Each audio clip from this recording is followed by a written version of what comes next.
Hello friends, welcome back to my channel Suma home kitchen.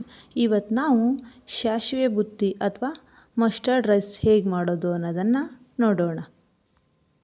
ಇದಕ್ಕೆ ಬೇಕಾಗೋ ಸಾಮಗ್ರಿಗಳು: 10 ಕರಿಮೆಣಸಿನಕಾಳು, ಅರ್ಧ ಕಪ್ ಸಾಸಿವೆ ಪುಡಿ, ನೆನೆಸಿದ 1 ಕಪ್ ಹುಣಸೆ ರಸ, 4 ರಿಂದ 5 ಎಸಳು ಕರಿಬೇವು, 4 ರಿಂದ 5 ಬೆಳ್ಳುಳ್ಳಿ, 2 ಇಂಚು ಶುಂಠಿ, 4 ಏಲಕ್ಕಿ, ಸ್ವಲ್ಪ ಸಾಸಿವೆ, ರುಚಿಗೆ ತಕ್ಕಷ್ಟು ಉಪ್ಪು, ಒಗ್ಗರಣೆಗೆ ಎಣ್ಣೆ. ಇವಾಗ ಒಂದು ಪಾತ್ರೆಯಲ್ಲಿ 2 ಗ್ಲಾಸ್ ಅಕ್ಕಿಯನ್ನು ತೊಳೆದು ಕುಕ್ಕರ್ನಲ್ಲಿ 4 ಗ್ಲಾಸ್ ನೀರನ್ನು ಹಾಕಿ ಬೇಯಲಿಕ್ಕೆ ಇಡೋಣ.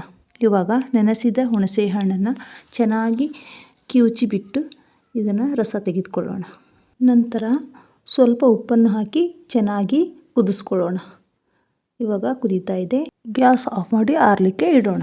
ಮಿಕ್ಸಿ ಜಾರಿಗೆ ಅರ್ಧ ಕಪ್ ಸಾಸಿವೆಯನ್ನು ಹಾಕಿ ಸ್ವಲ್ಪ ಗ್ರೈಂಡ್ ಮಾಡ್ಕೊಳ್ಳೋಣ. ಈ ಥರ ಮೇಲಿನ ಸಿಪ್ಪೆ ಭಾಗವನ್ನೆಲ್ಲ ತೆಗಿಲಿಕ್ಕೆ ಕೇರ್ಕೊಳ್ಳೋಣ. ನೀವು ಬೇಕಾದರೆ ಸಿಪ್ಪೆ ಸಮೇತನ ಹಾಕ್ಕೋಬೋದು. ಯಾಕಂದರೆ ನಾನು ಮೇಲೆ ಎಲ್ಲ ಸಿಪ್ಪೆ ಕಾಣುತ್ತೆ ಅಂತ, ಬುತ್ತಿಯಲ್ಲಿ ಸಿಪ್ಪೆ ಕಾಣಬಾರ್ದು ಅಂತ ಈ ಥರ ಕೇರ್ಕೊಂಡು ಜರಡಿ ಹಿಡ್ಕೊಳ್ತಾ ಇದ್ದೇನೆ. ನೋಡಿ, ಕರಿದಾದ ಸಾಸಿವೆ ಭಾಗನ ತೆಗಿತಾ ಇದ್ದೇನೆ.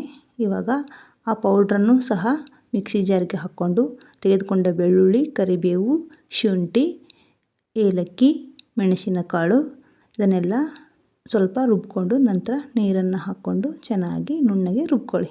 ಬೆಳ್ಳುಳ್ಳಿಯನ್ನು ಸಣ್ಣಗೆ ಕತ್ತರಿಸಿ ಇಟ್ಕೊಂಡಿದ್ದೀನಿ.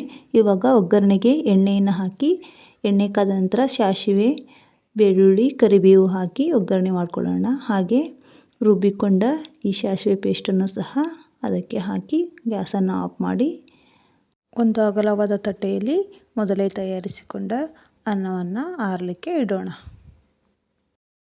ಈ ಕಡೆ ಹುಣಸೆ ರಸ ಮಾಡಿಟ್ಕೊಂಡಿದ್ವಲ್ಲ ಅದು ಸಹ ಆರಿರುತ್ತೆ. ಈ ಸಮಯದಲ್ಲಿ ರುಚಿಗೆ ತಕ್ಕಷ್ಟು ಉಪ್ಪನ್ನು ಹಾಕ್ಕೊಳ್ಳಿ. ಸ್ವಲ್ಪ ನೋಡಿ ಹಾಕ್ಕೊಳ್ಳಿ ಉಪ್ಪು, ಯಾಕಂದರೆ ಹುಣಸೆ ರಸದಲ್ಲೂ ಸಹ ಉಪ್ಪನ್ನು ಬೆರೆಸಿರ್ತೇವೆ. ಇವಾಗ ಹುಣಸೆ ರಸವನ್ನು ಹಾಕಿ ಚೆನ್ನಾಗಿ ಮಿಕ್ಸ್ ಮಾಡ್ಕೊಳ್ಳಿ. ನಂತರ ಮಾಡಿಟ್ಟುಕೊಂಡ ಒಗ್ಗರಣೆಯನ್ನು ಸಹ ಹಾಕಿ ಮಿಕ್ಸ್ ಮಾಡ್ಕೊಳ್ಳೋಣ.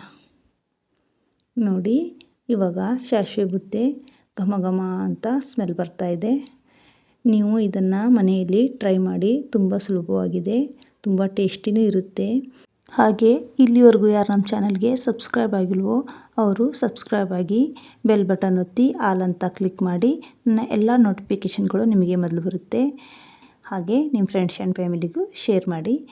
ಇದನ್ನು ಶೇಂಗಾ ಚಟ್ನಿ ಹಾಗೂ ಅಗಸೆ ಕಾಳಿನ ಚಟ್ನಿ ಜೊತೆ ಸವಿಬಹುದು. ತುಂಬ ಟೇಸ್ಟಾಗಿರುತ್ತೆ. ಕೊನೆಯವರೆಗೂ ನಮ್ಮ ವಿಡಿಯೋ ವಾಚ್ ಮಾಡಿದ್ದಕ್ಕೆ ತುಂಬ ಥ್ಯಾಂಕ್ಸ್.